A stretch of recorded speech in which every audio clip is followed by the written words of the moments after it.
আমার স্নেহ ছাত্রছাত্রী, আমি দীপান্বিতা ম্যাডাম। আমার ইউটিউব চ্যানেল দীপাস টিচিংয়ে তোমাদের সবাইকে স্বাগত। তোমরা যারা ক্লাস 12-এ উঠেছো, সেমিস্টার 3 দেবে, আমি যেন দেখছি তাদের মধ্যে কীরকম একটা পড়াশোনার প্রতি অনীহা। এই অনীহার একটা কারণ হতে পারে ক্লাস 11-এ তোমরা স্কুলের কোশ্চেনে এবং স্কুলে বসে পরীক্ষা দিয়েছো। তোমরা ভাবছো যে আমরা তো নম্বর পেয়েই যাব, কিন্তু তাও দেখছি অনেককে সাপ্লিমেন্টারি দিতে হয়েছে। তা সত্ত্বেও তোমাদের মধ্যে সেরকম কোনো সিরিয়াসনেস নেই। আজকে বেশ কিছু ব্যাপার জানাবো, তোমরা কি করলে তোমাদের থার্ড সেমিস্টার, ফোর্থ সেমিস্টারে তোমাদের নিজেদেরকে আরও ইমপ্রুভ করতে পারবে। থার্ড সেমিস্টারে বোর্ডের দেওয়ার যে প্রশ্নপত্র, সেই এমসিকিউ এর মোকাবিলা করে তোমরা ভালো নম্বর পেতে পারো, এবং ফোর্থ সেমিস্টারের জন্য নিজেকে তৈরি করার যে সময়টা লাগবে, সেই সময়টা যাতে কাজে লাগাতে পারো, সমস্ত ট্রিক্স থাকছে আজকের ভিডিও। তাই একটুও স্কিপ না করে প্রথম থেকে শেষ পর্যন্ত পুরোটা দেখো। তোমাদের কিন্তু এখন থেকেই সিরিয়াস হওয়ার সময়, কারণ বোর্ডের পরীক্ষা এখন তোমাদের সামনে পড়া নাড়ছে, এবং সেখানে পরীক্ষার কোশ্চেন হবে সম্পূর্ণ বোর্ডের, এবং তোমাদের যে লড়াইটা সেটাও হবে বোর্ডের সাথেই। ফলে এখন থেকে সিরিয়াস হও। অনেকের ধারণা যে এমসিকিউ তো 4টে অপশন আছে, 4টে অপশনের মধ্যে যে কোনো একটাতে দাগ দিয়ে দেবো, ব্যাস তাহলে কেল্লাফতে আমি নম্বর পেয়ে যাব। এমসিকিউতে নম্বর তোলাটা কিন্তু তোমরা যতটা ভাবছো ততটা তো সহজ নয়, বরং উল্টে ততটাই কঠিন। কেননা লং কোশ্চেন লিখলে তাও সেখানে কিছু নম্বর পাওয়ার আশা থাকে, এখানে ঠিক তো ঠিক, আর ভুল হলে কিন্তু 1 নম্বরও নয়, অর্থাৎ সম্পূর্ণ কাটা। সেখানে নম্বর বাড়ানোর কোনো উপায় থাকে না। স্কুলের উপর বা ইন্টারনাল নম্বরের উপর অতিরিক্ত নির্ভরশীল হয়ে পড়াটা তোমাদের ভবিষ্যতের জন্য কিন্তু বিপদ ডেকে আনতে পারে। তাই 12-এ তোমরা সিরিয়াস হও। 12-এ কিন্তু বোর্ডের কোশ্চেনে পরীক্ষা, অন্য সেন্টারে পরীক্ষা দিতে যেতে হবে। এখন প্রশ্ন হচ্ছে যে এমসিকিউতে ফুল মার্কস পাওয়ার উপায়টা তাহলে কি? উপায় একটাই, বইয়ের প্রতিটি পাতা খুঁটিয়ে পড়া। ধরো আমি তোমাদের ভূগোলের চুনাপাথরের ভূমিরূপ, যেটা বহির্জাত প্রক্রিয়া, সেখান থেকে পড়াচ্ছি।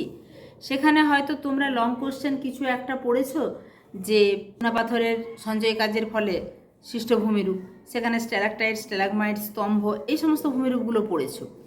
কিন্তু যদি তুমি পুরো থিওরিটা না বুঝে পড়ো, তাহলে একটা কোশ্চেন যদি ঘুরিয়ে আসে, তখন কিন্তু তুমি সঠিক উত্তর দিতে পারবে না। আর এই সঠিক উত্তর দিতে না পারা মানে কিন্তু সম্পূর্ণ নম্বরটা কাটা যাবে, অর্থাৎ তুমি সেখানে কোনো রকম নম্বর পাচ্ছ না। তাই সেটার উত্তর দিতে গেলে তোমাকে থিওরিটা বুঝতে হবে। তাহলে পড়ার কৌশলটা বদলে ফেলো, শুধু প্রশ্নের উত্তর মুখস্থ নয়, প্রথমে পুরো চ্যাপ্টারটা গল্পের মতো করে পড়ো। যেখানে কোনো বিশেষ তথ্য বা কারণ পাচ্ছ, সেটা পেন্সিল দিয়ে মার্ক করো। নিজে নিজে প্রশ্ন তৈরি করার চেষ্টা করো, এবং সেটা বোঝার চেষ্টা করো যে ওই লাইন থেকে কি কি এমসিকিউ প্রশ্ন হতে পারে। ছাত্রছাত্রীরা, সময় কিন্তু কারোর জন্য থেমে থাকে না। তোমরা যারা ভাবছো পরীক্ষার আগের রাতে কয়েকটা সাজেশন পড়বো, বা বেশ কিছু সাজেশন দেখে নেবো, বা এই শর্ট কোশ্চেনগুলো প্র্যাকটিস করে যাব, এইরকমভাবে কিন্তু পরীক্ষার বৈতরণী পার হওয়া সম্ভব নয়, বিশেষত এমসিকিউ ভিত্তিক এবং বোর্ডের কোশ্চেনে পরীক্ষা। তোমাদের আগে দাদা দিদিদেরকে জিজ্ঞেস করলে বুঝতে পারবে, তারাও কিন্তু থার্ড সেমিস্টারে বেশ রকমের সাফারার।